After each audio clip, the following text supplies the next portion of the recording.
Well, it's a pleasure to be here. Pleasure to speak with you and with your listeners. Yeah, man, this is real exciting. I've been wanting to do this show for quite some time. Entertaining the Hollow Earth is a scary thought because we know there are a lot of lies and tweaks to the many aspects of history and life in general, but we assume that at least our basic understanding of the planet is pretty well established, and to find out that the reality might be radically different from that has some pretty serious implications for everything we know. But I am excited to present the evidence to the people. Hopefully, we can make a pretty strong case that changes people's ideas of what's possible. But let's start out by describing the Vedic texts and explain where they came from, how old are they, these types of things for anyone not familiar with some of those terms I threw out in that introduction. Well, let's see. The Vedic culture came to an end with the Battle of Kurukshetra, the Bhagavad Gita war, the war that is depicted in the Bhagavad Gita, where Arjuna spoke with Krishna on the battlefield. That was about 5,000 years ago. The Vedic knowledge was common within that society, and it was compiled when things started going downhill, when the culture started falling apart and disintegrating. And those are the four Vedas that we have in India. However, the four Vedas are very ceremonial. They're a little bit technical. And there are other, how would you say, branches of the Vedic literature, specifically the Puranas. And the Puranas are historical narrations. They're very similar to the Old Testament, the stories of David and Goliath, Ruth, Rebecca. It's reading the Puranic narrations. It kind of reminds me of reading the Old Testament. And it's there that we find mention of the Hollow Earth. Interesting. I mean, these texts, obviously, they're, I guess, compared to Sumerian texts, are these considered to be older? Because we're talking 5,000 years, and that's just when they were written down. I mean, there might be an oral tradition that extends longer than that. Yes, well, in the literature itself, what you see is that the Vedic society on Earth, which was once very much encompassing, it fragmented to Druid, to Indo-European, to various cultures that we know, that we think they're separate or similar, but they're ramifications, they're branch-offs. But yes, I would I don't see them as being older than the Sumerian. It's just that this knowledge is presented as something that's cyclical. Sometimes it's wiped off the face of the earth and is reestablished again. What we see in the literature is that they are shepherded by this demigod culture, by these celestials that sometimes appear within the society as great warriors or great teachers or great proponents of medical science, that kind of thing. So it's eternal. Probably you've heard of the Kalki avatar. Mm-hmm. So Kalki comes at the end of every yuga cycle, consisting of 4 yugas. Right now we're in the last one, the Kali Yuga. It will come to an end in 428,000 years. At that time, the Kalki avatar will appear, and he will bring with him men from the inner earth to repopulate the surface world. So in this way, it's cyclical. It may disappear for a while, the Vedic understandings, but they're manifested again. That's the idea. So when you talk about age, I mean, how can you talk about age when that's the ideal, that it's something cyclical that's manifested again and again? Sure, that's definitely a fair point. And these texts, they kind of describe the earth and life and even humans much differently than we consider them today. Can you tell us about those aspects of the story? Yes, but they describe it all in stride. You know, I mean, somebody might be reading, for example, the history of the American Revolution, and then as part of the reading, you'll hear about the Atlantic, and you'll hear about the British, and you'll hear about France, and the French fleet came and this, that, and the other. Well, in the same way, it's not.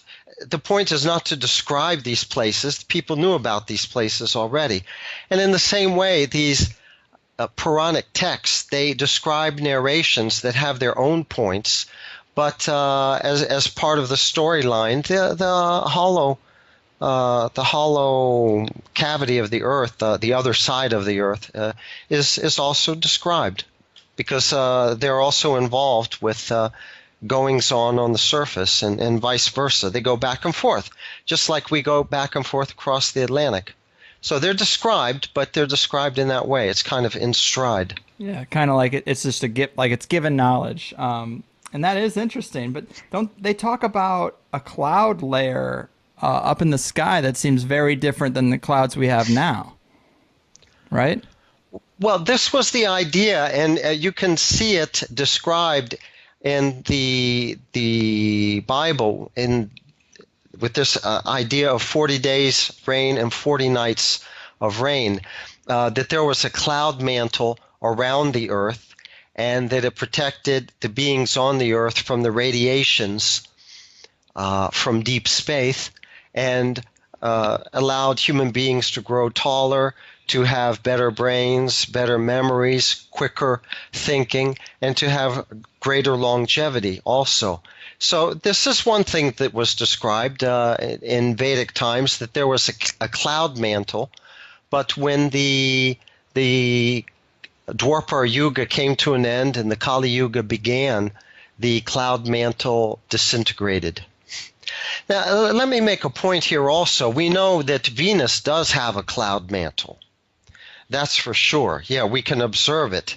And what we're told, for example, is the Venera 9 probe in the middle of the 70s, a Russian probe. They had several Veneras. Went to Venus, of course, orbited it, and dropped down a small probe that passed through the atmosphere of Venus. A parachute opened up.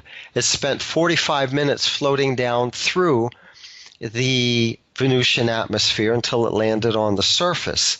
Now, what they tell us is that because of the cloud mantle, that Venus becomes superheated, heated up to 950 degrees Fahrenheit. Now, this gives us the idea that life cannot exist beneath a cloud mantle. Mm-hmm. But, I take all of these claims by space agencies with a grain of salt. I don't see how, a parachute can drift through an atmosphere, especially a wet atmosphere with, clouds and whatever, at heated at 950 degrees Fahrenheit. Right. It would burn up, it would melt, or something like that. So this is something that's always surprised me.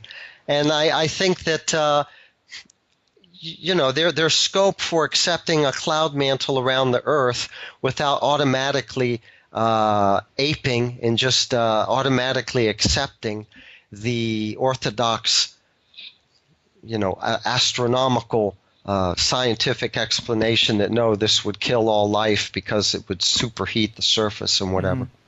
I just thought I would mention that. Yeah. There is a cloud mantle. I mean, it's described, but I think that civilization lived within it, Right. I mean, it is super interesting to think about the world being so different. But I mean, obviously, these texts have been translated many times over. And we were talking the other day about how they can be interpreted and how they relate to the Hollow Earth idea. And you made a good point about a translation being confined to the understanding of the translator. So, of course, if a translator hasn't been presented with some of these ideas, it can easily create warps in the translation, which we've seen in certain descriptions of weaponry in the Bhagavad Gita, for example. But how does this translation issue apply to what we're talking about now? Well, certainly there are translation of these Puranic narrations that don't mention the Hollow Earth aspect of the story at all. And there are others that mention it, which is really a stark contrast, to say the least. Mm-hmm. But I would certainly say it must be hard for these translators, especially in the face of the modern concepts of our planet, the configuration, let's say, of our planet, to just all of a sudden jump up and translate that, oh, the earth is hollow. This is what our scripture says. They may feel that this would be threatening to their scripture, that their scripture would be considered as poppycock or something like Greek mythology or whatever. So they hide these things. Maybe they're a little bit ashamed or something like that. But it's certainly there. The descriptions of the hollow earth and even cavern worlds are certainly there. Now, you mentioned the point that these texts have passed through, the hands of one translator to the other until they've reached us in modern times. And this brings up the idea that perhaps some changes were made to these texts, yes, and maybe some exaggeration or something like that. But I'll bring up an interesting point. Of these Puranas, there are 18 of them that are especially prominent. There is one which is a little bit different. It belongs to a certain community of Brahmins in India, and they've kept it up, let's say. They've maintained it well. What is said about this Purana is that it has no interpolations in it, that it's a closed book. It was written in Vedic times. It ended in Vedic times. It didn't continue. It wasn't updated. And specifically, it's written in that same Sanskrit of the Vedic era.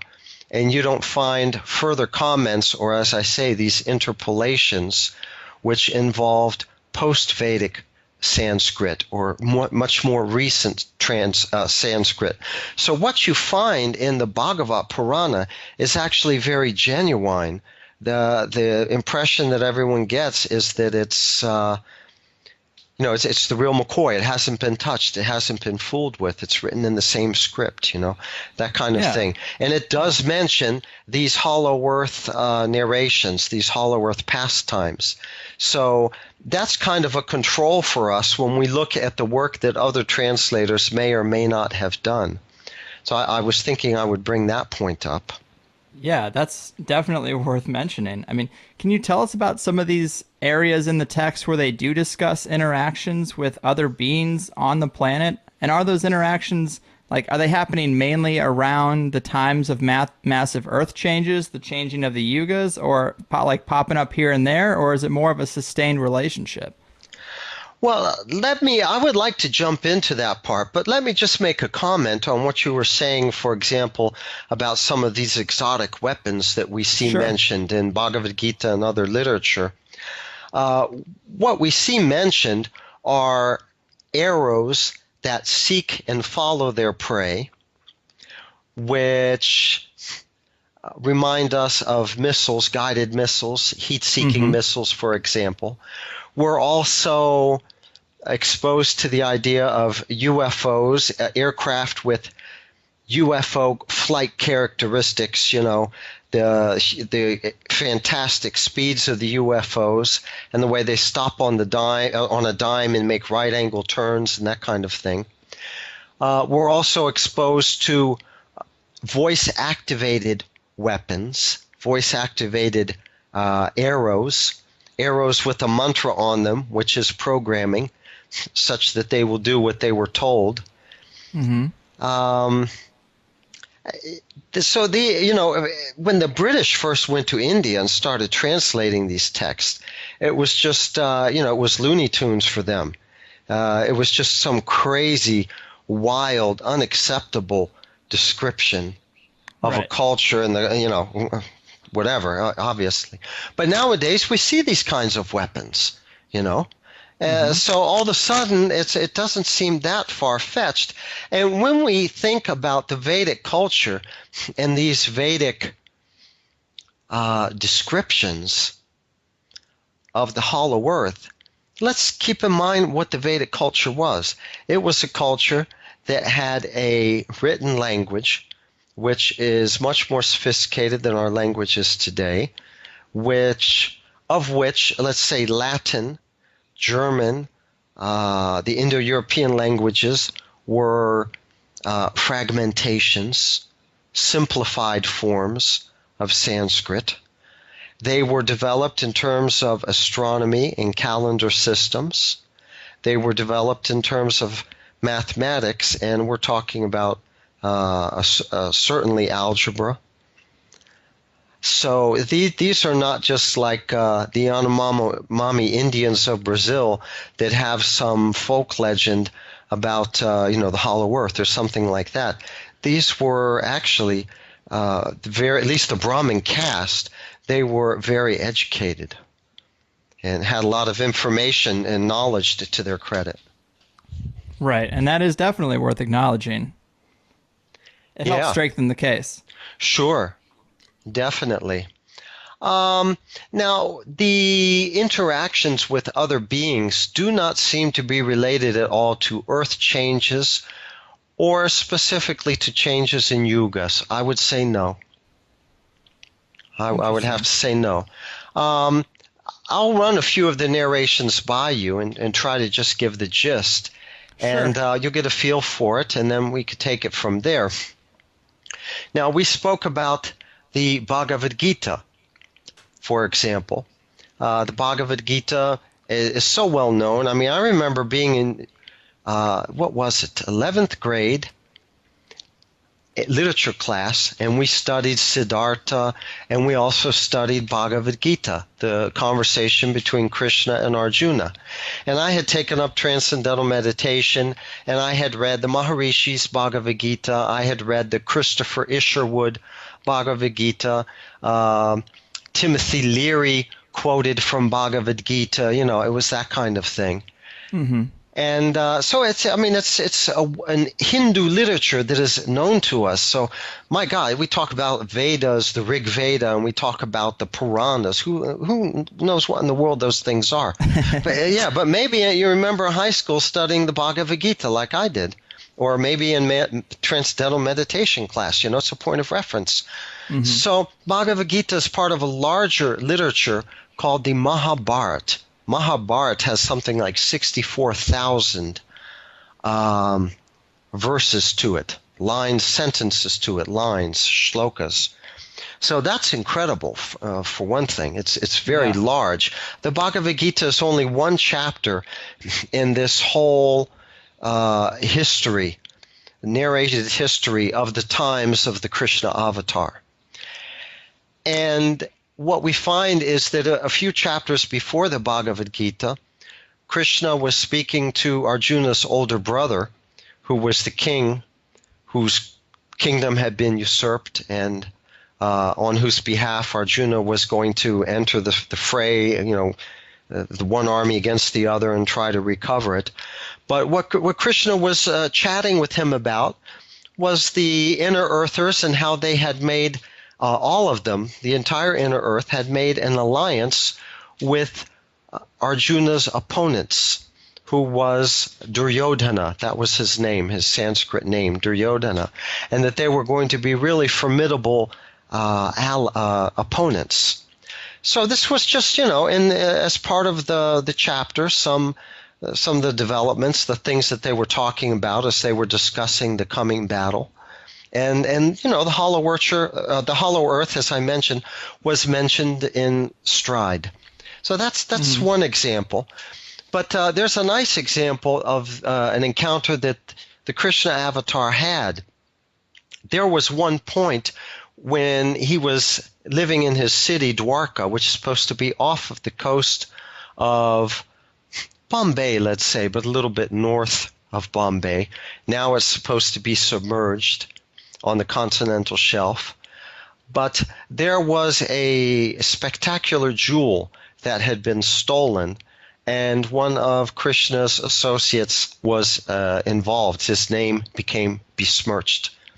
And Krishna wanted to set things straight. So he went with a few of the townspeople to follow this path through the woods where the carrier of this jewel had been killed and the jewel disappeared. they found this place. They went a little further, and they found a lion that had been killed. And apparently the lion had killed the messenger and taken the jewel. That's the way it's described. If human beings were more intelligent in those times, so were the animals. Conversations with birds, for example, appear in the Puranas. But, weird. Yeah. But in turn, the lion had been killed, and the jewel was not with him. And somehow or other, the Krishna avatar understood that it was taken by Jambavan to his underground lair. And Jambavan is described as a rickshaw or a bear, a huge bear. Although I've also seen him being translated as a gorilla. Well, whatever.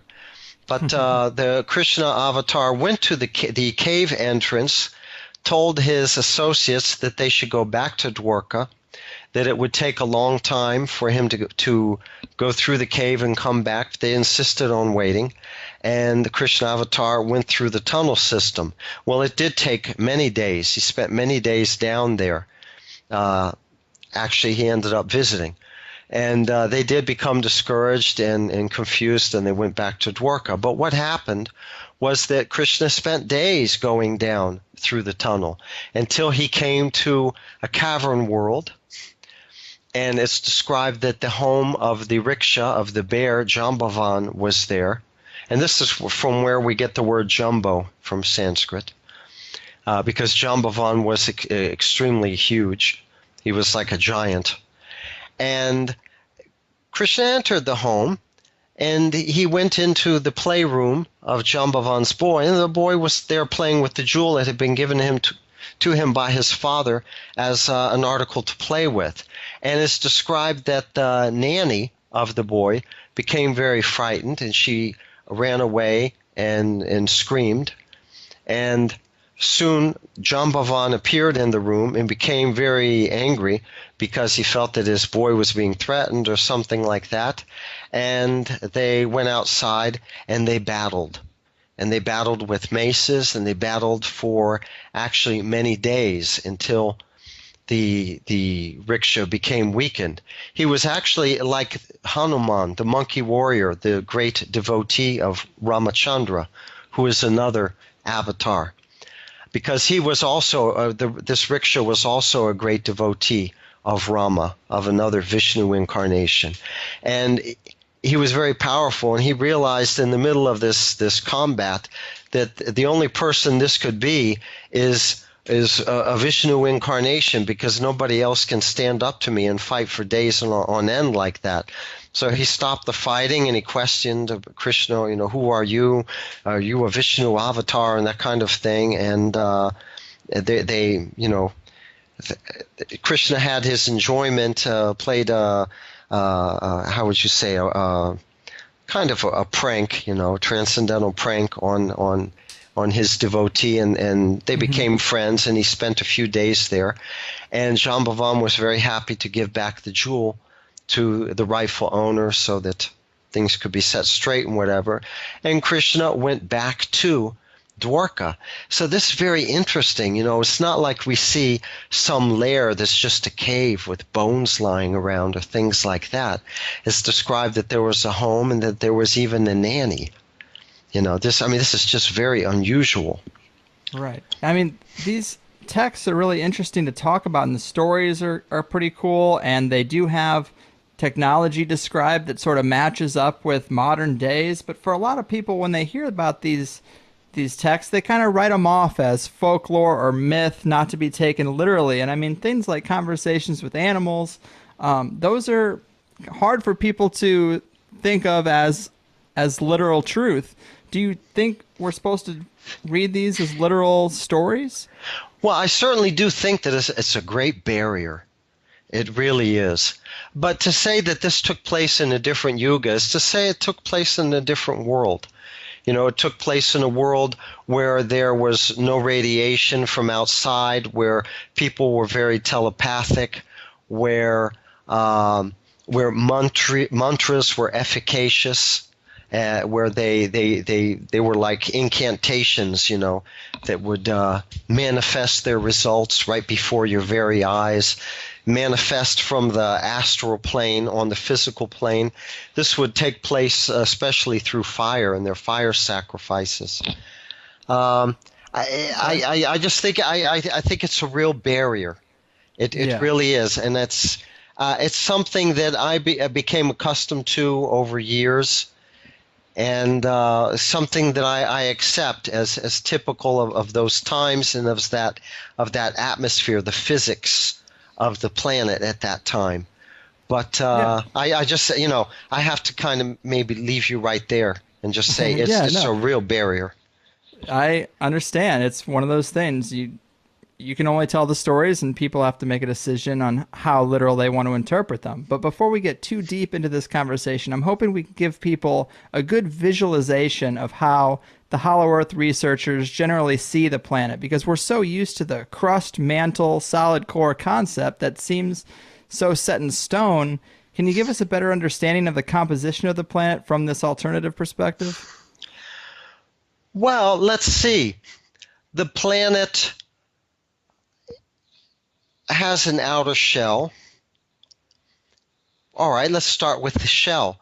One thing that you would have to discuss is how thick is the shell. Now, now, if you accept Newtonian gravity, if you accept that gravity is dependent or corresponds to the density of mass, then you come up with the problem. If the shell is too thick, the idea is that the shell, the gravity be emanating from the center point of the planet. The idea would be that if there's a shell and a cavity within, that the shell would come collapsing down upon itself, that it would fragment and break. So this is one problem that's posed. And then if the shell, that's the shell. If it were too thick, all right, that wouldn't happen because the structure would maybe be strengthened. But then you have a very small cavity, and you have particles from the sun that bring heat with them, that bounce around on the inside. They would heat up the cavity to an unbearable temperature. And if there is, if the inner sun, so to speak, we call it a sun, if it has any nuclear component to it, a nuclear element. Radiation. Radiation. I mean, how can you have radiation in an enclosed space like that with just little openings at the polar extremes? So this is something that has to be worked out. Gravity has to be understood. You have to change physics to look at a hollow Earth planet. You really do. You have to throw Newtonian physics out the door, and you could just imagine what that is. Yeah. I mean, it's tough because it seems like Newtonian physics checks out mathematically. It seems like there's a lot of implications about orbits and mass and all that kind of stuff that's kind of over my head that smarter people than me seem to be in agreement with. They seem to have worked it out mathematically. So, the implications of the Earth being so different are huge. Well, you can make any description that you'd like through a language, even the language of math, and you can write fiction in English, you can write fiction with math. So when we're talking about the orbits, they have to make up masses and invent mass in order to make the celestial mechanics, Kepler's laws and all that actually function. And then they say, well, this planet must have a massive nickel core, and the other one, it has to be, maybe, I don't know, I'm speculating here, but tin, a lighter metal, because and like that, yeah. So they plug in the holes. Yeah, they plug in all the holes. So don't take that too seriously.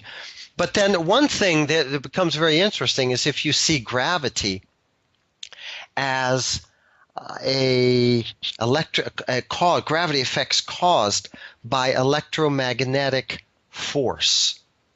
This becomes very interesting because it doesn't depend on density of matter, and also penetrating down into the crust of the Earth. you can expect the radiation to diminish, or even for its frequency to change. I mean, think about a radio. You take a small radio, like the old Walkman radios or whatever, a transistor radio, and you go into a building, which is a big building, maybe with some thick cement walls. And then in the lobby, maybe you're still receiving, you can hear your music. But then if you go into the interior of the building, you've got so many walls, so much matter between you and the source of the radiation that, you can't receive anymore. You can't hear your radio. It doesn't get through. It doesn't work inside, So gravity would be like that. On the outer surface, the gravity effects can be very pronounced.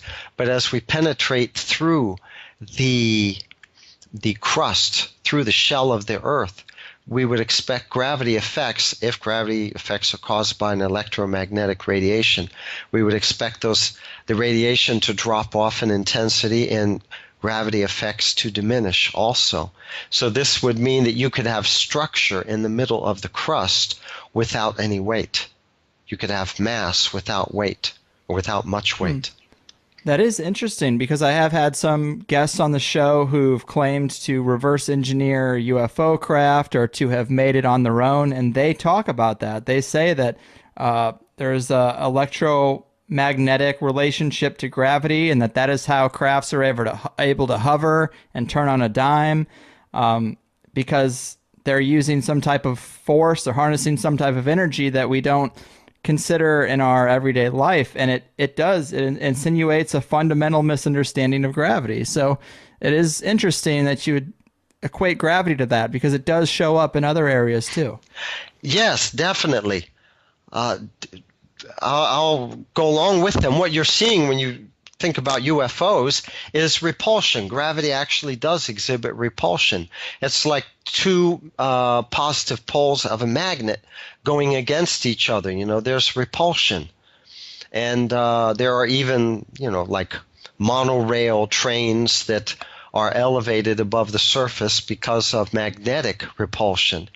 Well, magnetized particles, they also have positive and negative poles. They also have canopies, like a magnetic canopy around their particles. Very similar to the electromagnetic effects. Very similar. I mean, same thing basically. So there you have it, the Earth emanates this electromagnetic radiation, and the atom has a net positive charge. They say the atom is neutral, but there was one scientist in the early 20th century. What was his name? Lippincott. And he came up with some experiment that proved that the atom has a net positive charge. And he was poo-pooed about it and just kind of scoffed aside. And later on they made up to him, and he won the Nobel Prize for some relatively unimportant discovery that he had made. But that's why our feet are firmly planted on the ground, because the atom has a net positive charge. But then if something has a negative charge, like a UFO or a cloud, clouds are full of electricity. That means they're full of electrons. That means they're negatively charged. Then to the degree that you're negatively charged, you're going to float. Interesting. Yeah. Now let me ask you again, for the skeptics, trying to get them on board, some of the hardcore rationalists, the scientists out there, are there any unresolved issues or discrepancies in conventional ideas of the Earth's geology or physics that are resolved by the Hollow Earth model? Any discrepancies? Well, I would say so. I mean, you have the idea, the orthodox idea that the inner Earth is a dynamo, and that this is you have different spheres rotating on top of each other, and it creates some dynamo effect, and there's electricity. There's magnetism generated also. The magnetic canopy around the Earth is generated in this way. It's not such a tenable theory. First of all, you have strata of the Earth, which is all molten rock, And then if you have a dynamo effect and you have magnetism being generated from the center of the Earth, how could it pass through these heated layers? Because heat destroys magnetic properties. And so much magnetism that it envelops the entire Earth, in this magnetic canopy, and it's so strong at the poles. Their dynamo theory for producing heat and energy to drive geological processes and to produce the magnetic canopy, it's not very tenable. But think about a hollow Earth with openings at the polar extremes. What you actually have is a solenoid. Solenoid are used in switches, electric switches, especially in cars, like ignition switches. And the idea is that a charged particle with a north and south pole, a positive and negative pole, with openings at the polar extremes, and which is hollow, a solenoid, when it spins, it generates a magnetic canopy. And there you have something, proven science, that and there's no contradiction that says, well, we haven't figured it out yet, but in the future we will know. There's nothing like that. If the Earth is hollow with openings at the polar extremes, it's a solenoid. If it spins, it's got a magnetic canopy. That's, all there is to it. And then what about energy and heat to drive geological processes? Well, this could be accounted for by particles from the sun that pass through the Earth but get caught up, say, in hollows and in openings and spaces between different strata, between continental plates and the rock below it, for example, and they build up there, just like batteries. They store heat. The particles get trapped there. And then you have electricity within the Earth. When these explode because of sunspot activity, solar flares, and excess charge of electricity building up within the Earth, when it reaches a certain point and they explode, just like a battery that's being overcharged might explode, then this would account for earthquakes, for example. That is interesting. And a lot of this does tie into that idea of the light particles from the sun and how we think about them a little bit differently. And I know the farthest out aspect of this is the idea of the internal sun. And that's where a lot of people call bullshit because it seems so foreign to our understanding. But, you've explained it just now, and you explained it to me in a way the other day that made it seem more reasonable, that it's more like a loose collection of light particles that pass through the outer layers of the Earth and illuminate the inner cavity, rather than being a sun-like star or anything like that. And I guess what's weird is people just have to think about the idea of light particles passing through the Earth, which, it's outside of my expertise to know if that's rational or not, but I can visualize it. It seems to make sense. Yeah, well, this is another obstacle to overcome. Something has to be understood. How do you get light within the crust and the cavern worlds? They're enclosed. And then you've got this hollow cavity, which is very big, but the openings are actually relatively small.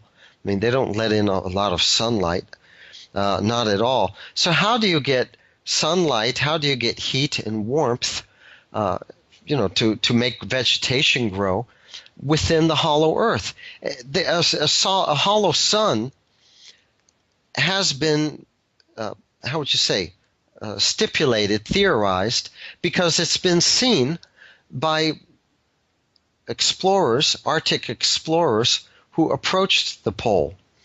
During the Arctic night, the explorer Nansen, for example, who was knighted by the King of Norway for his expedition in the 1890s. He made two very significant expeditions, and one of them had him graze the opening.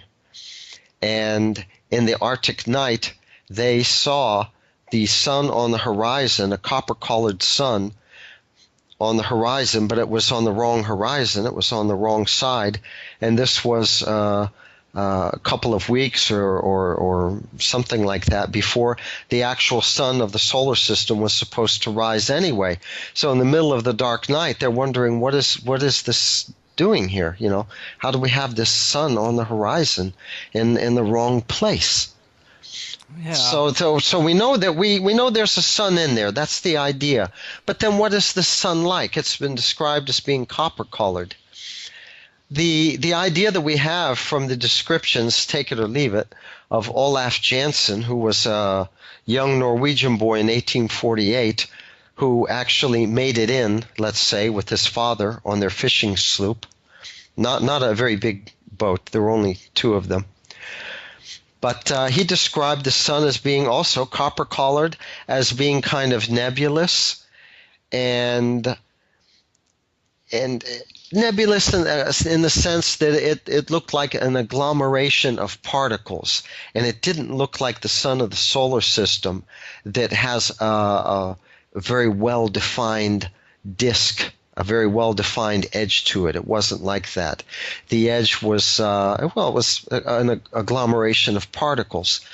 What would be the idea here? What do we theorize? We theorize that electrons and all the particles that come from the sun, they're all electrons, they're all negatively charged, that they are composed in the ultimate issue of photons. They are photon aggregates. That's how we would describe electrons. This coming from a hollow earther named Joseph H. Cater, who he was more active in the 50s and 60s. He's elderly now. Gotcha. Yeah, I mean, that aspect of it is super interesting, but I feel like we've done a pretty good job of explaining it, or mainly you. But let's go through some of these stories. I mean, you mentioned the expeditions in the Arctic, and I've heard you describe some pretty strange navigational behavior near the North Pole on some of those early expeditions to discover it, and you equate that to the false assumption that the Earth is a sphere, where in reality at the North and South Poles they sort of sink in like big punch bowls long before you get near the actual pole or the hollow earth entrance. Can you tell us about those early expeditions and that aspect to the Earth's geology? Well, I can, but perhaps you'd give me just a few seconds to wrap up very quickly what I was actually driving at. Sure. With these particles that pass through the Earth. When they make it to the hollow portion, some of these particles, they get captured and they bounce around, they break up into their constituent photons, and that's how you have this omnipresent light that manifests in the hollow cavity. And in the ultimate issue, they congregate in the middle, and that's how the sun is formed. Maybe we should go to the outer surface then, and sure. Speak about the contour of the planet. Yes. So the idea that people have of the planet is that maybe it's like an egg on its side. The curvature of the Earth tends to flatten out until it becomes completely flat at the North and South poles. Mm-hmm. And this is true to a great degree, but if there is a hollow Earth with openings, then what we actually have is a basin. It's like an hourglass, which is thin at the neck, but the outer edges, the inward grade, the inward slope or angle, starts out very, how do you say, not very acutely, mm-hmm. and very slight, and then it becomes acuter as it gets closer to the neck of the opening, like an hourglass, and then it would mm-hmm. open up within until it takes on the contour of the inner surface. So this is very important. It has to do with navigation, because the Arctic explorers in the 1800s were always getting lost. They were always getting lost because they didn't know about their latitude, They were not on an outward sloping latitude. The whole Arctic basin is a basin. The whole Arctic Ocean is a basin. It's an inward sloping basin. So your grade is actually turned inward, such that when you use a sextant to calculate your position, you end up making some huge errors. And this showed up in the logbooks of Dr. Cook, who claimed he discovered the North Pole, but who was ridiculed because as he approached the pole, he spoke about making progress of something like 48 miles, 53 miles a day. And that was, of course, ridiculous across the Arctic ice. And then a few years later, Admiral Peary was awarded the honor of having discovered the North Pole. And his logbook made more ridiculous claims along the same lines. As he approached the pole, he was making speeds of up to 73 miles a day across the ice. So the admiral, he got the prize, and the doctor, he got ridiculed and treated very, very badly. But what makes this happen? You're going up a certain slope until you reach the outer rim, which the outer rim is actually flat. And then when you start edging downward and going inward, something happens. It's the same effect that you would have if you're in an auditorium which is dark, like in the movie theater, and you have the ushers with these flashlights in their hand. And when they flick their wrist, they can cover just a little bit of distance, but it gives the impression of having covered a large distance across the ceiling of the auditorium. So it's something like that. You travel a few miles, and the grade becomes very sharp. It goes from outward sloping to inward sloping. And when you project this against your celestial navigation, it seems like you just made 73 miles of progress that day. So this means that you're getting over the hump and you're really going down into the sharper angle of the hollow earth opening. But you don't realize it because all you see is flat land stretching out, all around you. But your navigation will tell you that you're getting close because the inward grade is getting steeper. This is one effect of the inward slope. People get lost and they report these speeds, Right. That's a good explanation, because I think for me, when I first started hearing about the hollow earth, it was hard to visualize, to get a solid grasp on how those pole openings work, because I think the first thought would be that it's kind of like coming up to the edge of a massive cliff, and it's nothing like that. It's seems like almost like a big hill in the ocean, and you go up and then you start coming down the other side, almost like the momentum of a roller coaster. Right. Is that accurate? I would go along with that. But to give you an idea of the slightness of the grade, at least in the beginning, right above Ellesmere Island. In fact, it must have been they were still on Ellesmere Island in Canada, which would have put them. This was who? This was Admiral Peary. He wrote 4 years in the Arctic North, in the White North, something like that. But what he recorded as they were traveling northward, that there was foreshortening of the horizon, and he mentioned a mountain, he mentioned a hill. So he was not on the ice yet. He was still on Ellesmere. This puts him 500 miles away from the North Pole. And what he said was that they would see the tip of this mountain or this hill sticking up above the horizon in their binoculars. So they would say, okay, that's 9 miles away, the horizon, and they would head towards it, but they would arrive very quickly, like maybe after 6 miles. And this tells us that the slope, the angle of the curvature is already has a downward and inward slope to it. But by the time you get to the North Pole, I mean that's a very slight slope. It's not very sharp at all. No, it's not like a precipice. It's not like the edge of a cliff. Mm-hmm. And this isn't a visual show, but if anybody is second guessing this information or thinking, we have people out on an international space station, why can't they see this? We have satellite imagery of the Earth, why can't they see this? You actually can if you Google hollow Earth polar opening, you can see video and photographs of a strange opening at the North Pole. And in the age of Photoshop, it is really tough to know what is real and what isn't, especially when you're looking at random images. But I've seen some pretty convincing images in your slideshow presentations, and I wish people could see that right now. Well, one thing that I'll say about orbits is that almost all orbits are equatorial orbits. So it must be very hard to get a good view of the hollow Earth. You'd have to be above it to really see the opening. So that's one problem. There are very few satellites that have polar orbits. They're mostly military satellites.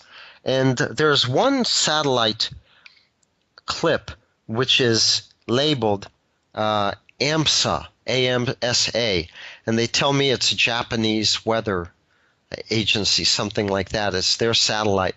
There are several clips like it, but what you will see above Greenland between Baffin Bay, say between Greenland and Ellesmere Island in Zemlya, this would be called Nova Zemlya. What you see is a round circle, a round whitish circle. Now there are white smears all across the Arctic, but this one is always there in the same place above Greenland and between these two opposite points from the pole. It's always there, and it's always very circular. But the white is different. And the way I would interpret that is that you have warm, humid air coming from within, it's warmer, to the outer polar air, which is extremely frigid, and of course it condenses and forms fog. And this fog reflects a different color to it, has a different tint to it than, say, the ice, the surrounding ice, because the ice is thicker, denser, whatever. So that tips us off. It's in the area where all the Arctic anomalies have been noticed that indicate that we're close to an opening, near the area where the polar explorers always noticed that the animals are migrating for the winter, but they're migrating northward. From that area where they say, well, the wind is blowing, but when it comes from the north during the winter, it's warmer. And then the ice on deck starts melting. From that area where the pollen clouds come blowing across the entire ice scape and cover the entire surface with pollen, this orangish pollen, et cetera, et cetera. That's where we think the opening is, and that's where we see this whitish disk. Yeah, so that's fairly good evidence right there. Yeah, it's super interesting, and I like that it's able to be backed up by some of those satellite images. It's super interesting and contradictory to everything I've ever been taught. But we've kind of bogged the people down with science and the knowledge of the ancient texts, and we're about at the halfway point of what we were going to do here. Let's look at some of the stories, the massive amount of anecdotal evidence that the Earth is different, especially around those pole areas. I think a lot of them are a good place to start. They come out of what's typically known as the age of exploration. When Europe got their ships out there, the 1400s, 1500s, is that when we start to see these stories coming out? Well, Greg, just let me give your listeners a tip about satellite quality, satellite evidence. Sure. There's the RadarSat program. And that is a known program. It's a European Space Agency program. What it did was very well documented. Everything that it did was published. They have a website. They did radar mapping of the entire surface of the Earth, including the ocean floor. And, that's some evidence you can sink your teeth into instead of saying, well, there's this clip going around and what it shows, and it looks like it's in the right place, but, it says it's AMSA, but we don't know really where it's from. I mean, when it says you go into the RadarSat, you're really in the middle of the whole RadarSat program. And the RadarSat images of the southern Antarctic opening are really very, how would you say, very indicative. Very indicative. You can see the slope very well. You can see as it gets darker, as you get towards the middle of the opening, and the slope gets steeper. Because, of course, the radar is not having good resonance because the slope, I mean, in the ultimate issue, it goes sideways, you know, it doesn't reflect back up. So that is some good quality evidence, satellite evidence, if they want to look up some of the radar sat hollow earth opening, that, you know, some, if they Google that kind of thing, they'll find some good images there. Okay, cool. But you were talking about the age of exploration. Maybe you want to know when it all started? Yeah, is that when we see some of these strange accounts start to form? Well, apparently the Eskimos always had contact with the Scandinavians, and their folklore told about the world where it's always illuminated and there's no darkness. Because that's another aspect of the Hollow Earth. I mean, it's you're not going to have darkness down there. So that's a separate issue. But they had their folklore, their information about this world because they were inhabitants of the Arctic Basin, you know. So they knew what was up there.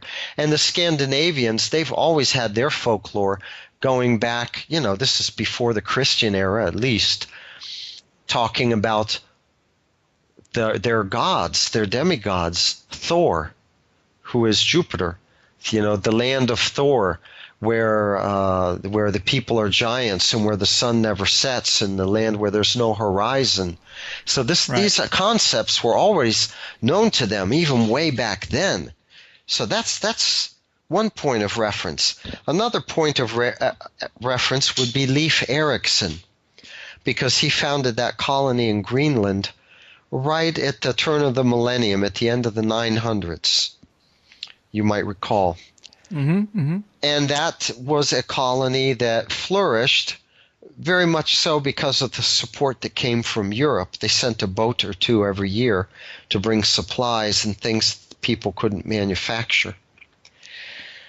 And that colony went on for years. Now, the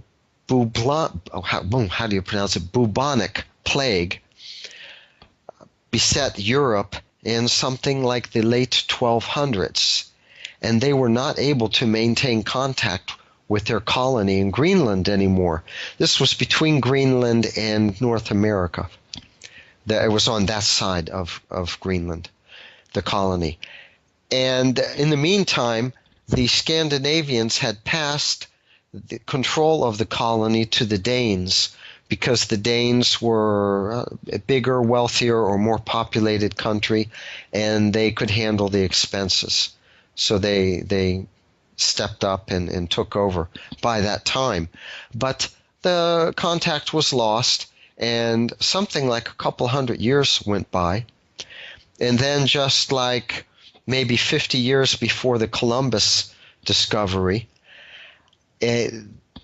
people started to wonder, well, whatever happened to this colony? You know, we left these people there. There were hundreds of people there. What if they flourished? What if they're still alive? What if they still speak their Norse language? You know, we have a Christian duty and that kind of thing. And they sent a ship. And the ship found the remains of the colony. And they were able to communicate with the Eskimos and ask what happened. And the Eskimos told them that the Vikings ended up trekking up towards the north across the Arctic ice to the inner world where it's always illuminated and the sun never sets and all that. So that's another point of reference. Even from before Columbus, they were coming back and saying, well, they went into the Hollow Earth, you know. Yeah, that's crazy. And you mentioned Scandinavia, which, of course, I've heard you talk about the origins of the Santa Claus story, which come from that region. And there's a tie-in to the Inner Earth, possibly. Would you like to tell that anecdote? Well, Yeah, that's very interesting. The Santa Claus um, folklore. The idea is that this holy person comes with elf-like creatures. I mean, who knows? Maybe they were Eskimo helpers, or maybe actual elves. But he came from the inner earth, from the north, and he was a great mystic. He was a holy man and a great mystic, and he would come on this huge sleigh, and he would bring supplies and food and things to help the people during the winter. And like any holy man, I guess he lived for others and believed in charity and that kind of thing, and he helped the people. And this is one of their myths, and this was the whole beginning of the Santa Claus myth. That Santa Claus came from the inner earth. Amazing. Yeah, it is. It is funny when you tie it into that. But now, Well, if we how about the Smithsonian Institute? That's all Hollow Earth right there. It was founded by Smithson, a Scotsman who, after the Revolution, bequeathed a great fortune to the establishment of these museums, and also a sum of money to fund an expedition to go to the Arctic and find the opening to the Hollow Earth, to explore it inside and to bring back examples of its fauna and vegetation, and to display them in this museum that was built. And that was the first museum, the original Smithsonian Museum. So the whole Smithsonian Museum was built in order to showcase the findings from the Hollow Earth when they got back from their expedition. Can you believe that one? right, and that's funny because there was or there is an author who just recently put out a book. I was supposed to have him on the show, but it isn't able to happen. He's fell ill or something. But he wrote a book that is all about the Smithsonian's cover-up. Richard Dewhurst. He wrote this book about the Smithsonian's cover-up of any artifacts that come through about giants. They seem to take them in, but they never reach display. They always seem to get lost, and they seem to go missing or become hidden. And that's interesting because these giants are thought of to possibly have come from the inner earth. We hear stories about them in various ancient texts, and there's plenty of myths about giants, but apparently that's where they might have came from. Yes, and not only the cavity, but also from cavern worlds. These giant human beings, they've been seen in other parts of the world. Who was it? Captain Cook, not Dr. Cook, but Captain Cook, the English explorer, he ran across one of these giant people. I think that they're supposed to have been 8-9 feet tall, a tribe that was living in the Andes Mountains. But down there in Patagonia, he was able to actually capture one of them. And but the person jumped off the ship in the middle of the ocean when they were taking, after they had already put to sea. And who knows what happened to him, but they couldn't recover him. So that's one example. And then we have the Amazon warriors that were encountered by the Spanish expedition headed up by Orellana. And I've really looked into that one, and it's very much for real. They had a chronicler with them. They had a church friar with them who, had studied and who was literate and whatever. And he was writing down a report, keeping a log of the whole expedition. Sensible man, educated man, religious man, not apt to tell lies, we wouldn't think. And they had to battle their way as their two boats went down the Amazon River from the Peruvian headwaters towards the Atlantic. And around the middle, let's say, they encountered, this would be near the city of Santarém in Brazil. If you look on a good map, you'll see that city along the Amazon River, a little bit above Santarém. They encountered, they became engulfed in this battle with Indians, an Indian tribe, and there were many of these Amazon ladies among the Indians, and they were the ones marshaling the battle and giving the orders and running the whole show. and they were described as being very muscular. They were much more muscular than their Indian counterparts, and they were described as being a palm taller than the tallest Spaniard. That's for those times. But a palm would be something like 8 inches. So 8 inches taller than the tallest of their people on their expedition. There were 50 of them. So you can imagine these ladies, they were, maybe from the shoulders, people would come up to their shoulders maybe, or maybe just below the neck, just below the shoulders. That's also possible. Yeah. So there, I mean, and they are described. They are related to cavern worlds, the Amazon warriors, these lady warriors, the female warriors. You may not realize it, but Christopher Columbus on the island of Guadalupe, he was told by the Indians that there were lady warriors that lived in the caverns inside the earth, and they would come out sometimes and battle and kill and take hostages and things like that. Whoa. So they seem to have had their underground aspect too. Because you don't find them; they disappeared. Yeah, interesting.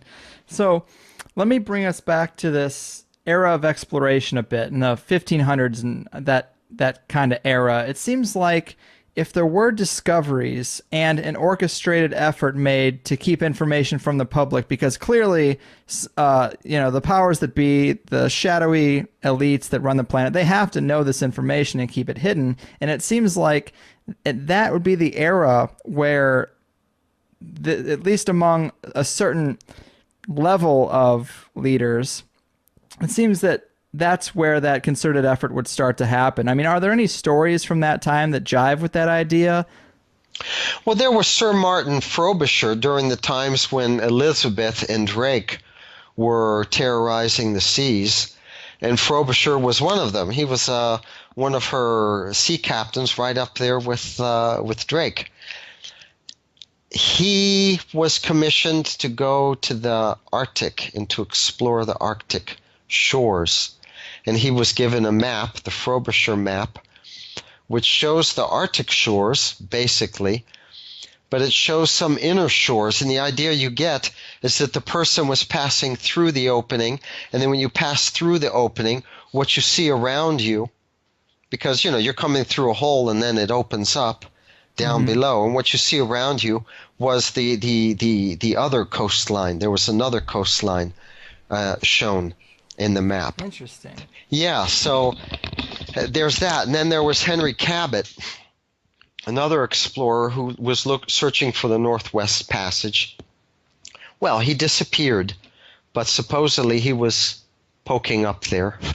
And then when they were searching for the lost Franklin expedition around 1850, all of the explorers, especially the military rescuers, especially the military ones, were warned about not going up above and across the Arctic. They didn't want them to go poking around up there.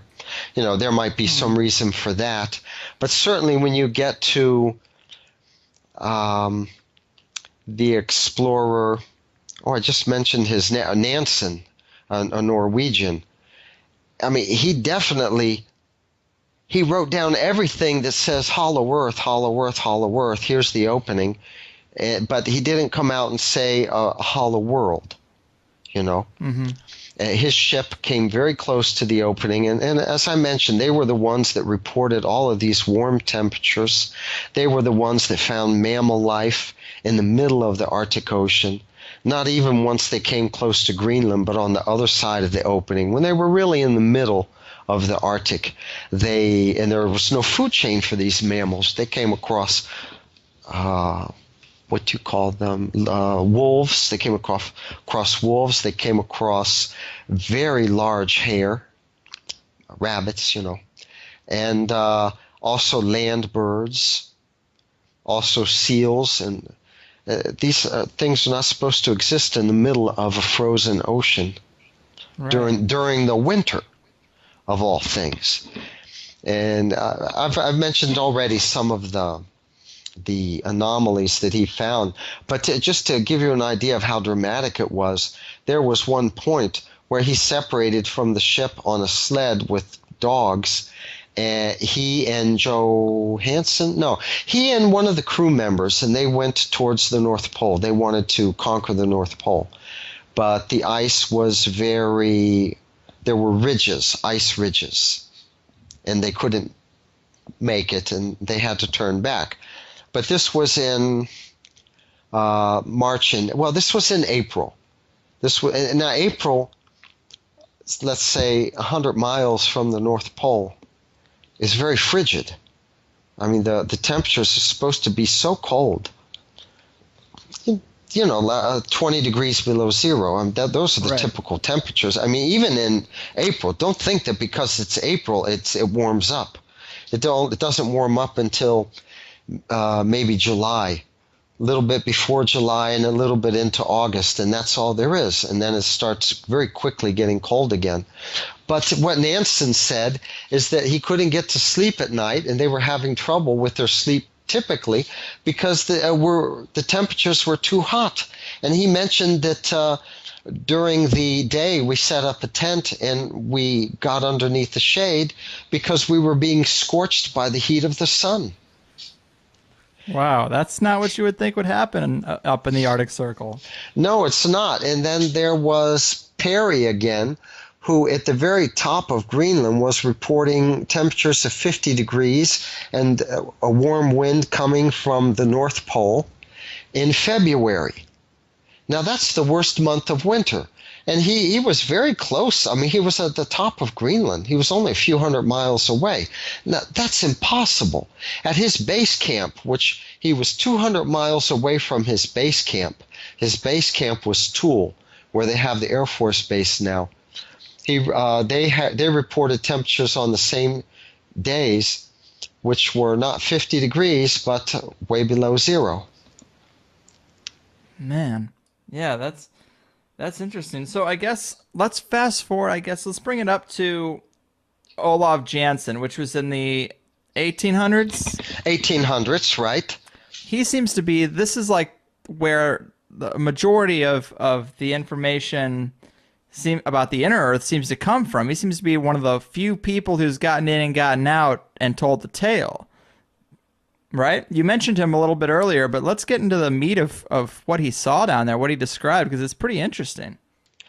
Yeah, Olaf Jansen, I mean, I don't argue from the platform of Olaf Jansen, although I have great faith in the book, because you just can't prove it. Nobody's even been able to prove the birth certificate of a Norwegian named Olaf Jansen, and his father was Jens Jansen. And even he died in Los Angeles, and it was already in the 1900s. He was very old. But that hasn't been, nobody's been able to substantiate that either. And this was like 1910 or 1911. How do you get hospital records? And you don't even know which hospital. It's just in Los Angeles somewhere from way back then. It's very unsubstantiated. But his father took the boy on a fishing expedition. They went to Spitsbergen. They went to Franz Josef Islands. And let's say from Iceland and then over towards the actual above Russia, They went laterally. And then he told his boy, let's go to the land of the Norwegian gods. Let's go to the land of Thor. Let's go check it out. I guess his father was a little eccentric, and I don't know what kind of fits the boy's mother was going through when they disappeared, but they went across towards Siberia, and he also reported the warm winds, and he reported this mock sun being, off the bow, while at the same time they were seeing the sun of the solar system off of their stern. And that the further they would go, it seemed like the higher up the sun of the inner Earth rose, while the sun of the solar system was falling below the horizon. In other words, they were nosing inwards. And they finally made it in, and they described a Mediterranean climate, and that they They sailed along for a while, a few days, and they came across a ship. And it seemed to be some kind of tourist ship, and the people were singing songs, and it was the hugest ship that you could ever imagine. I mean, for him in those days, who knows? Perhaps nowadays we have ships that would be similar in size. But they were discovered by this ship on their little sloop, and very quickly let's say a type of captain's launch or something like that, or a lifeboat or whatever, was launched by the ship with no apparent ropes or anything like that. It was just lowered, and it very quickly approached them. And the people were giants, and they had beards, and they were very friendly, and they made nice offers for the two Norwegians to come with them on their boat and go back to the ship. So they jumped off of their fishing sloop and went with these people. And they quickly went back to the boat, and they were brought up, and there they were on deck, surrounded by these Hollow Earthers. And the Hollow Earthers were the same race as they were, the same as the Scandinavians. Nordic looking. Nordic looking. We can see the Nordics and the Russians as being maybe spillage or offshoots or wanderers from the Hollow Earth that lived in the Arctic shores, perhaps before the cloud mantle fell, and it just became separated from their homeland. But these people were Nordic looking. They spoke a language which Olaf Jansen said he later on realized was very close to Sanskrit. He said that his father, who was 6 foot something, 6'4", 6'6", only came up to the belt buckle of the shortest of them. Oh my God. Yeah. He said that they were very elegant, and they had ease of manners and grace that only comes with good breeding. And he was treated very nicely. He mentioned trees. He was taken on tours. He mentioned trees that would dwarf the redwoods of California. He mentioned mammoth that also would dwarf the elephants of the surface. He mentioned that an apple was the size of a man's head. He mentioned that a bunch of grapes was as tall as a man. I think he means a man of the surface. That the fruit was much sweeter tasting, that the seeds were smaller. And he was even taken to see the king or the emperor of one of them. And they were treated very nicely. Their ship was filled with, or their boat was filled with gold, and after 2 years they decided to go back to their destiny and their world on the surface. He tried to go northwards. They had some problem with the winds working against them. It was the wrong season. You know, the earth breathes. So they decided to just follow the wind down the southern side and come out that way. And that they sailed out of the Arctic Ocean and sailed into the Indian Ocean. This suggests that actually, although it's covered with ice, that Antarctica does have a channel going through it, or did. And at any rate, their ship had a problem on the Indian Ocean. They were still very close to Antarctica, and especially since it was too weighty with gold. And the ship sank. It went plop, and it sank. And his father was quickly drowned. His father was below decks or something like that, and the ship sank like a gold weight. I'm not going to say like a lead weight. And he was lucky enough to make it to one of the icebergs. They were sailing through icebergs, and about 2-3 hours later, he saw a whaler ship, and he was picked up by the whaler and taken home. And he was seen as being rather crazy and had some problems. But wow. That's his story. That's interesting, man. That's those detailed accounts of the fruit and the beans. That's pretty interesting to me. I guess one of the most famous accounts, anyone who's heard of the Hollow Earth has probably heard of the Admiral Byrd story. And I was a little surprised to hear that you don't put much stock in that story because for the lack of evidence, maybe similar to Olaf Jansson's story. But can you give the cliff notes to the Admiral Byrd story for people who haven't heard it? Because it's pretty interesting too. Well, there is a positive side to the Admiral Byrd story. There were trailers in the 1920s when there were silent movies still of Admiral Byrd having discovered a continent in the middle of the Arctic Ocean. And this had been spoken about, either continent or huge island, because of the mirages they were seen, you know. And of course, this Admiral Byrd, he did this on an aircraft. He explored in an aircraft, and the aircraft had a camera on it. And there was a film clip showed in the trailer of supposedly the Hollow Earth. And now the Hollow Earth movement, let's say, has been around for a long time. Every generation has picked up the banner and carried it. And we still have a couple of old timers that are around that were from the 1970s and the 60s. And they knew about these trailers, and they did their business. They interviewed some people who were very aged at that time, who remember being very young and remember hearing about a continent in the Arctic, and they remember seeing the trailer and the films and the vegetation and all that, and their names were given and where they lived. And there was publications back then. One of them was Mary Martin's The Hollow Earth Hassle, she called it.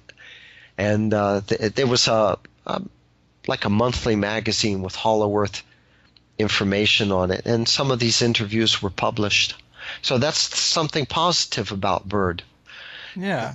But then there are other things about Byrd that just don't make sense. There's one Harley Byrd, who's supposed to be his nephew, who rescued the logbook, Byrd's logbook, from his historic Discovery flight when it was in the coffin, and he was there for the viewing before the burial, and he picked it up when no one was looking and slipped it into his suit pocket. And then he was going around in North America to these what do you call them? Congresses and expositions. You were on a speaking tour? Speaking tour, yeah, and showing this diary and speaking about the Hollow Earth and all that. And, you can't substantiate that at all. And the guy's disappeared. And, does the Byrd family speak for him? Has he ever gone to where the Byrd family lives? And the descendants of Byrd say, oh, yes, this is Harley. He's our cousin or something. Nothing like that. No substantiation at all. Yeah, that is a shame. But was his journal did it supposedly contain any descriptions of what he saw on his his journal expedition? I don't know if there was exactly a journal. I mean, this is just Harley who says that there was a journal and that he had it with him. There are other problems with Byrd, though, because he was supposed to be on this naval expedition, Operation High Jump, in 1947, which went down to Antarctica and explored. But at the same time, while the expedition was down there, he was attending events. He attended one event. This was discovered by Dennis Crenshaw, who has a Hollow Earth site and who is a longtime Hollow Earther, and who wrote an article about it. He has the newspaper clipping. Byrd was up in New York attending some public function. So now that's not impossible, because they had a couple of aircraft carriers involved in that expedition, and there was one aircraft carrier further down and another aircraft carrier halfway to Melbourne. And I imagine they had supply ships going back and forth, and I don't think it would have been impossible for him to, as they were making their way down, for him to go back to the States and spend a week or two there, getting instructions, and maybe he attended some event too, and then he went back down when they were approaching the the continent, But these Right. things are contradictions, and they haven't been explained very well. So What did his expedition find? Were there any interesting details about the inner world or anything? I can tell you the only things I've heard, and I didn't tell you this before, but the one I got this from was my father. Oh, wow. Yeah, my father he joined the Navy in 1936. He's an original plank owner, original member of the cruiser Brooklyn. And after World War II, of course, he was still in the Navy. He stayed in until 56. And he was on that expedition. And the way this came to my attention is that during the Barry Goldwater campaign, I was just a little boy, and Johnson was running these ads against him where it showed this big nuclear mushroom cloud, and it depicted Goldwater as being irresponsible or something like that. Mm-hmm. And I remember my mother and father were talking about Armageddon and what could destroy the world. And he was talking, he brought up this expedition. And she always got on. She got on here. This was the first time. I was really about 8 years old. I remember the house we were living in then. And she got on him about how, there you go again with that stuff that you were on the Bennington. But when you got back to Australia or something like that, you wrote me a letter and you said you were on the Philippine Sea. So, and then you always said that you were on the Philippine Sea, and later on you did a tour on the Bennington. And he was swearing that no, I only served on the Bennington. I was on the Bennington twice. And she would say, well, I wish I had kept that letter. I don't know why you keep saying that. And I don't know why, but he didn't want to say that he was on the Philippine Sea, which is the one that went down there. But he told her at this time when we were watching this commercial on television, it was in the afternoon. I remember everything that happened that day.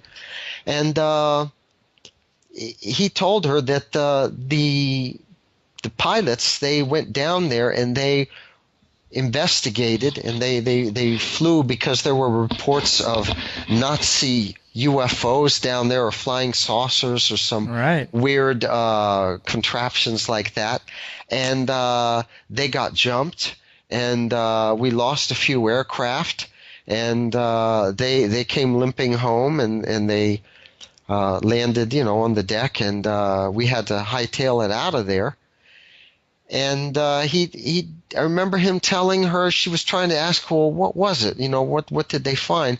And he was saying, well, it was sort of a depression that they're in. They're in a depression there, and that's where they were staying. And he didn't have any exact information because, come on, he was a chief petty officer. They didn't tell him about it, But there was scuttlebutt on the ships, and that's all anybody knows about, that these aircraft went down there, and a lot of aircraft, and they were encountered by UFOs. They were treated abruptly. They opened fire or something like that. There were exchanges, and they really got whipped. Lost aircraft. And see, I guess the prevailing theory is that these were Nazi crafts. I know there's a lot of weird occult themes and strange technology that surround the Nazis, and they took a lot of interest in the poles. Some even think Hitler did escape to Antarctica. Do you think they were aware of the inner Earth? Well, it's funny. They sent the expedition to the African side, New Schwabenland. There were 2 or 3 large ships, and they did have a couple of seaplanes with them, and they did do a lot of exploring, but they were on the wrong side. They were exploring because they were looking for the entrance to the Hollow Earth. Exactly. Why they couldn't find it in the Arctic, why they didn't decide to, scour the Arctic near to home, because there's so much folklore about an opening in the Arctic. That's something I don't understand, why they would go down to Antarctica. But, okay, they did that. That one New Schwabenland expedition is well documented. But as far as the Nazis establishing a base down there, the New Schwabenland ships didn't establish any bases. They were not exactly cargo ships that had tractors and cement and bulldozers and things like that. And then when you ask people, well, how, what is this about a Nazi base in Antarctica? They always talk about U-boats that went down to Antarctica and carried supplies and things like that. They call them U-boats because they were boats. They weren't ships. They were very small, really. If you've ever been on a World War II submarine, because they have a lot of them that you could go on tours, but they're not very big at all. They're like 3 or 4 PT boats long. That's all, So how do you put supplies on one of them? They don't have a cargo bay. And how do they have enough fuel to get all the way down to Antarctica and back? They could make it to New York and back, but they couldn't make it to Florida and back or to Texas and back. The few times they did that, they would go in a pack of like 5 or 6, and then the one submarine would give half of its fuel to the one that was designated, and then that submarine would go back, and then the other ones would accompany, and they would all give it fuel until they got to a certain point, and they would come back. And then the one that was the last submarine was down there around the Florida coast with full tanks of fuel, and it sunk a few ships, and then it came back. That happened a few times. But that just goes to show you, they didn't have the range to go to Antarctica and come back. They couldn't even make it to Florida. Yeah, that makes it suspect. So to get into these, we don't have a whole lot of time left. I want to get into some of these really interesting, far out stories about the inner earth or beings from the cavern worlds. One that you told me the other day that I thought was really interesting was a story about the Russians in Afghanistan in the 1920s. What's the deal with that story? Well, let's see. That was a Russian division. That was a division. It was not just a few Russian soldiers, and they were fighting a pitched battle with Afghan, freedom fighters or whatever. Good Lord, that stuff's been going on for so long in Afghanistan. Yeah. If it's not the Russians, the Americans, But they got the best of the Afghanis, and they cornered them, and the Afghanis went running into some cavern that they found in the side of a mountain, and they penetrated it a bit, this cave, this long cave, and they came across beings in there. They came across these almas, the abominable snowman types, and these abominable snowmen threw rocks at them over long distances across from the chasm or whatever, and they were very accurate, and the Afghanis became a little scared, and they shot back, and they retreated, but they covered their retreat. They fought like a backwards battle with these abominable snowmen in their habitat, and they came out of the cave and they surrendered to the Russians. And as they were being processed right there and then and there and interrogated about, where do you come from and how many are in your force and that kind of thing, one of them came out and said, I'd like to tell you about, what we encountered in the cave. There were these beings there, these abominable snowmen, described them, and we shot some of them, and we know we killed some of them, and they're probably still in there. If you go in there, you'll be able to find them. And he did. This general, his name was Tobolsky, he sent some people in, and they retrieved one of these abominable snowmen bodies, and they came out, and everyone was marveled about it. They had human facial features, but they had animal hair all over their face, and their face was kind of reddish colored, but they looked like men, they only got one. And what could they do? There was a doctor with them, and the doctor did not an autopsy, but an examination. He measured their fingers, the width and the length and things like that. He described their nose, and he took measurements of that, 1.5 centimeters long from this point to that point and all that. The size of the head, the skull, the girth of the legs, the thighs and all that, the height, the weight. And they couldn't, I mean, they were on the run. They were in the middle of a war. They didn't bring the body with them. They left it there. But this was published somewhere in Russia, and it was rescued by the writer of Forbidden Archaeology, Cremo. Michael Cremo. Yeah, that's where everyone got that from, because it's been in some archive in Russia all this time. But Cremo was the one who retrieved it. We had Cremo on the show about 2 months ago. That's awesome. Yeah. He's a good guy.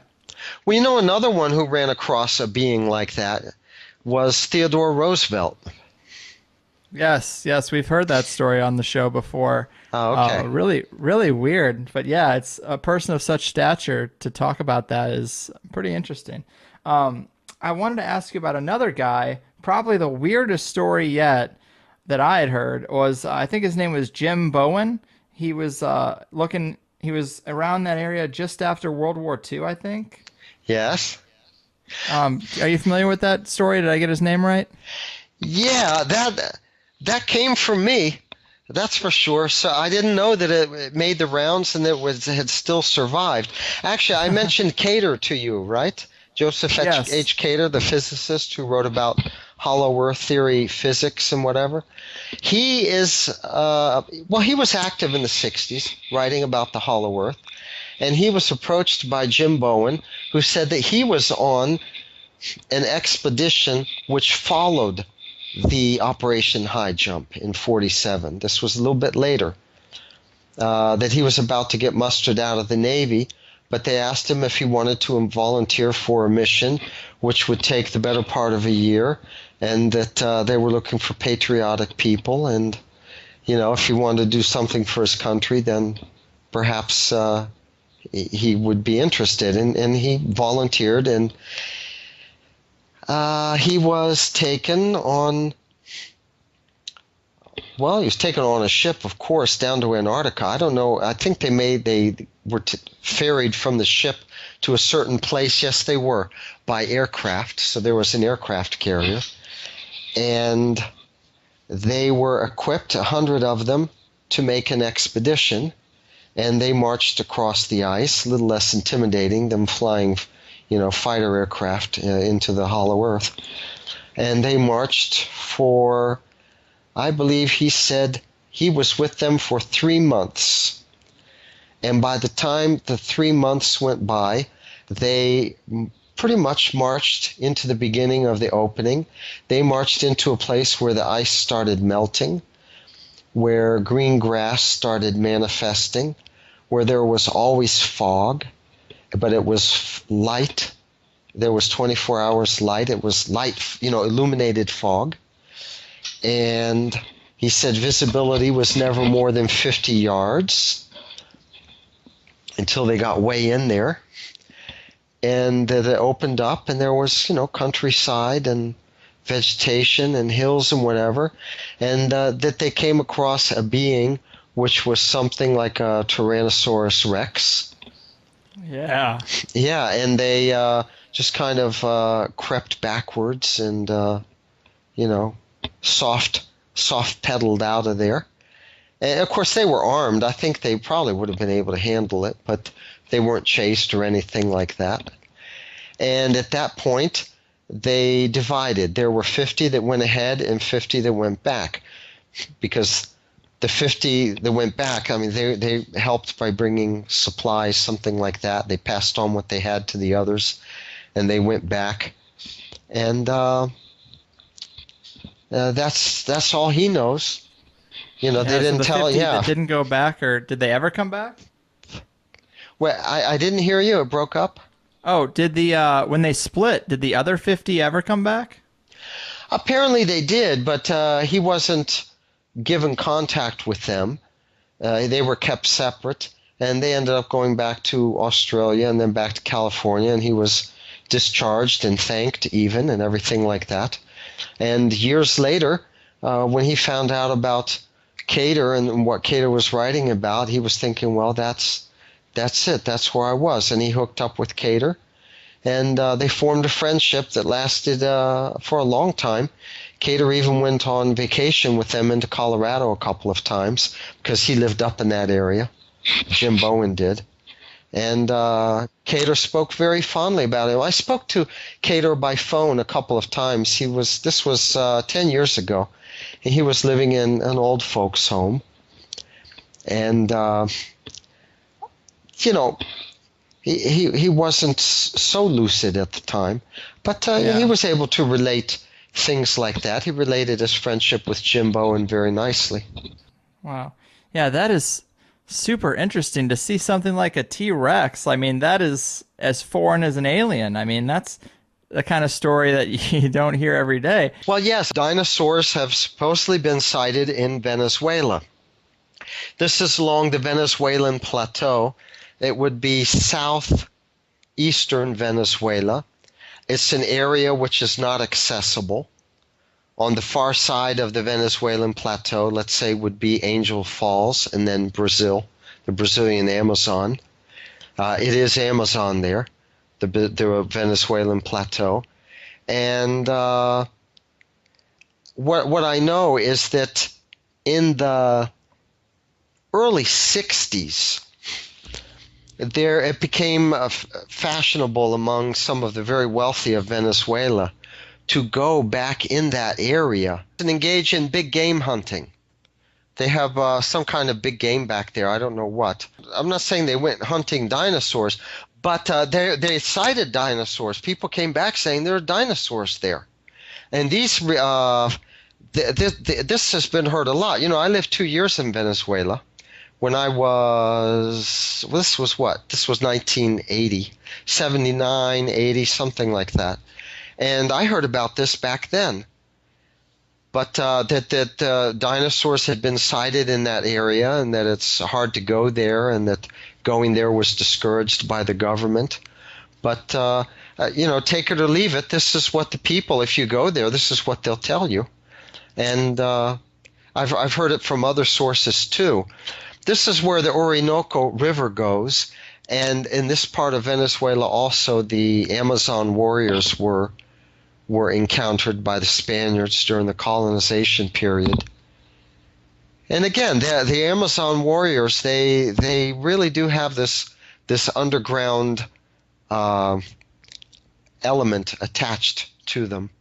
So I'm thinking that these dinosaurs, I'm thinking they don't exactly have their habitat on the surface, but that they come up at times. You know, just like snakes. Snakes are also reptiles.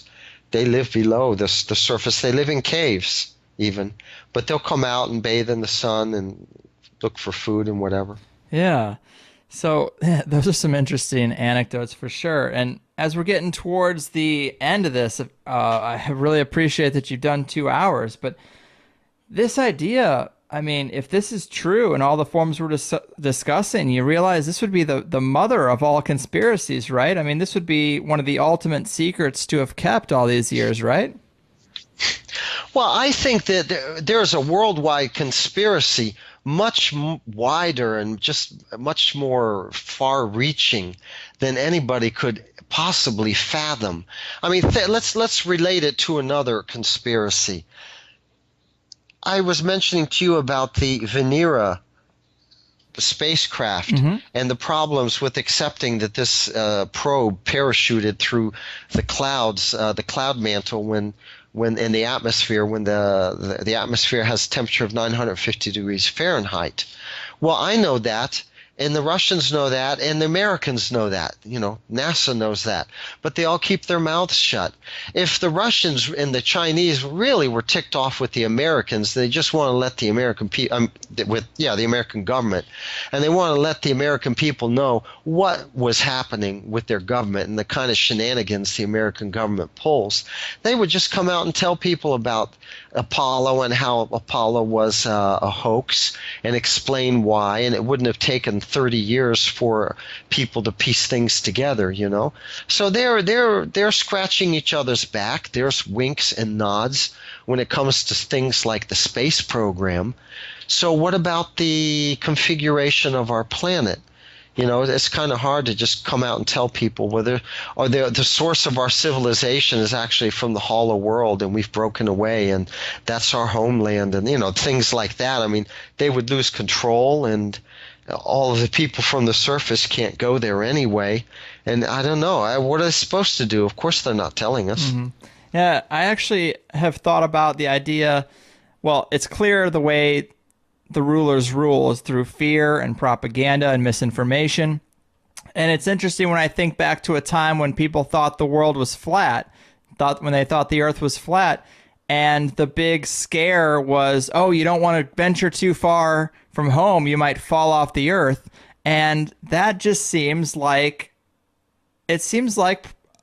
a story you would tell someone that you wanted to keep under control. Like, I wonder if the leaders really believed the earth was flat, or if that's just something they were able to propagandize to keep a better thumb, to keep everybody under their thumb. And maybe the secrets of a hollow earth is just that to another level. Well, I know you've made a very good analogy, and that's it. The monsters that rule this world, that are warmongers and that kill millions, they don't want us to know. At the same time, what about some sympathy for the devil? Because like I said, what are they supposed to do? There's this joke I've heard about the devil, that he's the devil, but one day the devil helped this old lady across the street because she had these packages, and he saw her struggling to get across the street, and he walked over and offered his services, picked up her packages, walked her home, dropped them off at her doorstep, and she offered him a tip, and he didn't want any money for it, and said, my pleasure, like that, and went on his way. So they say, well, he was the devil, but there was one time when even the devil did a good deed. He helped this lady across the street with her packages or whatever.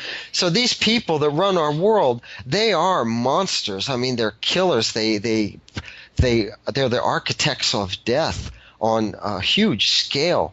But by the same token, if they're going to be in charge, they have to run things. You have to be a good manager too. Mm-hmm. And again, we can't go there. The Hollow Earthers haven't invited us. I don't think they want us to come. The most that they did, 1,000 years ago, was send Santa Claus with some packages, but stay there. Right. And then what are they supposed to do? They can't lose control here. It's like life on the moon. If you tell people there's life on the moon, that there's a hollow moon, then you're going to lose control. The people are going to say, well, what about them? We want to hear from them. You're not letting us have contact with them. We want you to do this. Mm-hmm. We want you to get into contact and do that and the other. They would lose control. So I think we have to have little sympathy for the powers that be, although in other ways, I don't have much sympathy for them. No. I don't think the Hollow Earth understanding is for everybody. Right. Because of these difficulties. Yeah. I don't know what else to say. It's a contradiction in terms, a conundrum that I have not been able to really solve. That here I am, I'm a Hollow Earth proponent, but I'll be the first one to say it's not for everybody. But I'll be the first one to say that you can skywrite it, and you can put a full-page ad in the New York Times, and don't lose any sleep. People are going to forget about it maybe a few weeks later, and it'll just, they won't do anything, Mm-hmm. I don't know what to say. There's a contradiction there, but what do you do? Yeah, I love the theory. It's, to me, one of the most interesting. I'm deep in the conspiracy world, so I'm constantly still hearing about 9/11, hearing about the NSA, and these things are like so conspiracy 101 to me. And at the real depths, there is some serious weirdness, and the Hollow Earth is down there in those depths, and I would so want it to be true, but in modern times, it's hard for me to rationalize, because we hear these stories of people in the 1500s to 1800s that are skirting around the entrance to the Hollow Earth and reporting back. But now, with modern technology and modern travel ability, we don't hear those accounts. I guess, and I understand that. Believe me, the elite can cover up a lot. They really can. But with technology expanding to the everyman, it seems harder to keep a lid on this. Are there any stories of a concerted effort to cap some of these holes to the cavern worlds, or collapse some of these tunnels so that people can't access them? Well, first of all, the hollow opening in the middle of the Arctic Ocean is really very inaccessible. There are film clips. It's like I say, you can do some skywriting and tell everybody above New York City about the hollow Earth.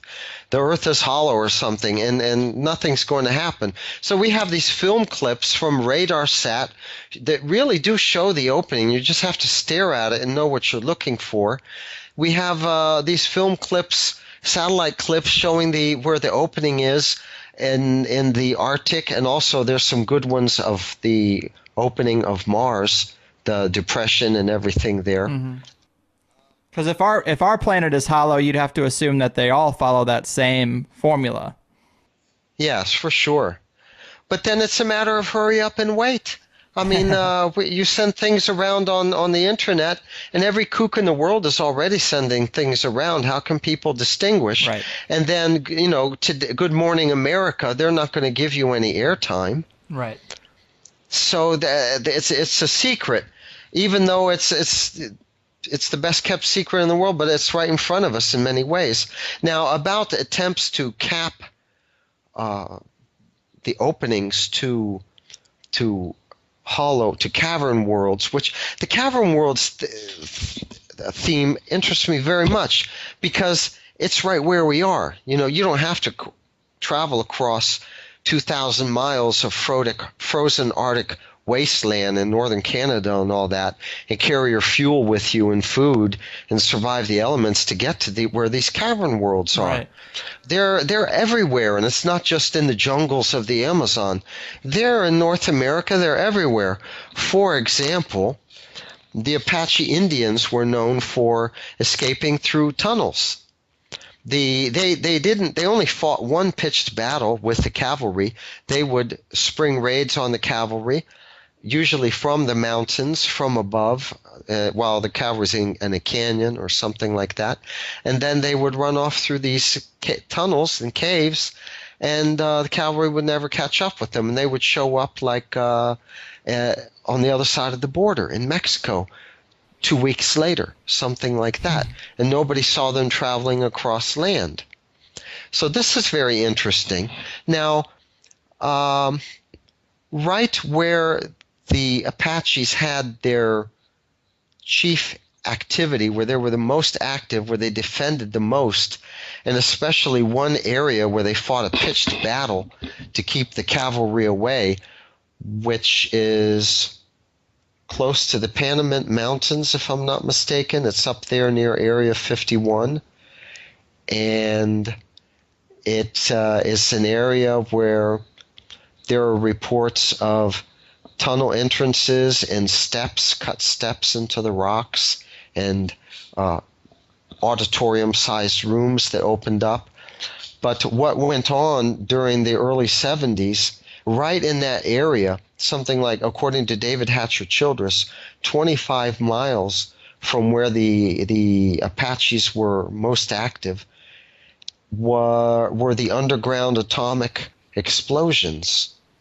So if there were cavern worlds in this area, and there were, the world of the Apaches or something like that was actually below the surface of the earth, or some cavern world was down there, at one point, we just weren't able to make peace with them or subjugate with them, and they did these underground atomic explosions. And the Russians did a few too. And in the Hindu Kush, which is known, that's where you have the most folklore about underground worlds, Shangri-La and that kind of thing. The Pakistanis engaged in some underground nuclear testing also. So all these people are enemies with each other, but they seem to have a common agenda, and they don't tell on each other. There's winks and nods. And again, the size and scope of the conspiracy is just still something that I cannot fathom. Yeah, man. It drives me nuts myself all the time. We just talked about the Nevada desert, not far from where I live here in San Diego, and you're there in Brazil. There is a story of a modern story of the military investigating a super long tunnel system there in Brazil, right? Right. I first became aware of this from the David Hatcher Childress interview on the Laura Lee show, and this was right around the turn of the millennium. And I was able to corroborate this. There is a group called iMagic, all one word, the letter I and magic, spelled G-I-K, I believe. If anyone wants to know, they can toy around with it. In the city of São Tomé das Letras, in the state of Minas Gerais, Brazil.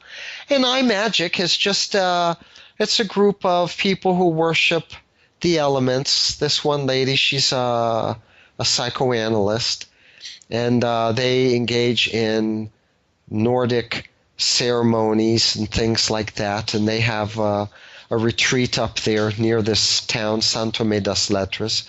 And she was able to, I went and visited her once because she also works in Sao Paulo, but they have like a weekend home there, 8 hours away.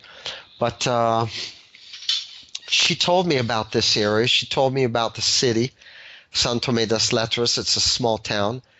And she told me about David Hatcher Childress. The town is a rock quarry, and there's also a lot of hippies there, let's say, that do arts and crafts.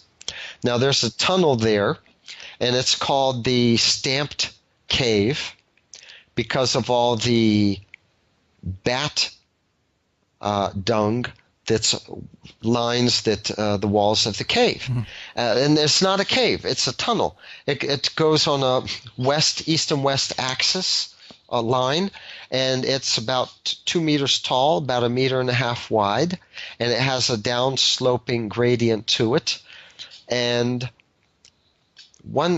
people have explored it a little bit, but one day the Brazilian army was sent there to explore this cave, this tunnel, because this is very unusual. It's not natural. It was cut. Mm-hmm. And they went through it for several days. I mean, they were gone a total of like 10 days or 2 weeks, something like that. And it just went straight on down. They came to a big room, maybe the size of an auditorium or the size of a house or something like that. And there was a north branch off going, seemed very much north, straight north, due north, south, and also west. Since they were coming from the east, they stayed there and rested for a little bit, and then they continued west for about 2 more days. And they came to this very big chasm, and it looked too difficult to get across. Their supplies were going low, so they decided to come back, and they went back. And that's been the end of it. Any kind of caving or spelunking or expedition or exploring in caves is there are laws that govern it. You need permission. There's a ministry of it comes under the Ministry of Mining, caving, and you get the police on you and you go to jail if you engage in any unauthorized caving. I imagine. So no one's really. Yeah, go ahead. Oh, I imagine that's how they keep the secret these days. That's how they keep the guard. Just use that legal framework to scare people out and have consequences for entering. Yeah, because it would be so hard to keep it secret. The supplies you'd have to have outside. You need generators and trucks and people and radios and wires and things like that to keep in contact with your people. You couldn't keep it secret. Now, this one lady with iMagic, she told me that when they would go horseback riding up there in the area, there were areas where you would go galloping across or trotting across with the horses, and they could tell that the ground below them was hollow, that they were traveling across some rock or something like that, but it wasn't very thick. And she said that that's very interesting, and that the farmers up there, the hacienda owners, the plantation owners, they don't let people browse around on their property or go through the caves either. As a general rule, they all band together and they don't allow that. Yeah, that sucks, man. I'm feeling like I want to be the next Indiana Jones and try to get in there somehow. I mean, if you were going to try, let me ask you, if you were going to advise someone as to how to best access the inner earth or these caverns or discover something sensational, Where would you tell him to try if you had to speculate? Uh, I really think I would tell them not to try. I mean, I wouldn't tell them to try because there are beings in there like orcs or goblins or hobbits. Don't you want to come And face these to face with beings, something like that?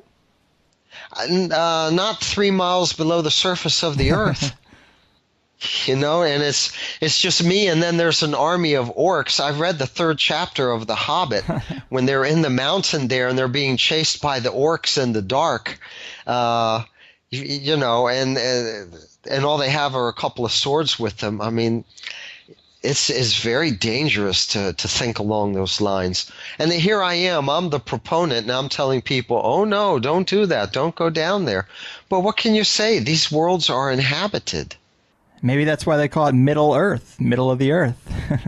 But I just want that personal proof, I would just love to see that personal proof. Yeah, I know. I know. I've thought about it a lot. I even thought of taking like a motorcycle and going into that cave in San Tomé das Letras because it's a straight gradient, right?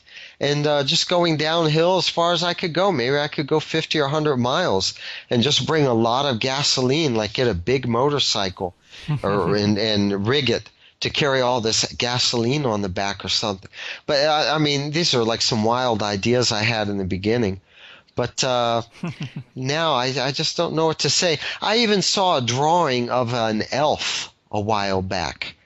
And the elf had the elf ears and everything and the human-like face, but it was a very demoniac face. It was like half human and half animal and kind of sinister.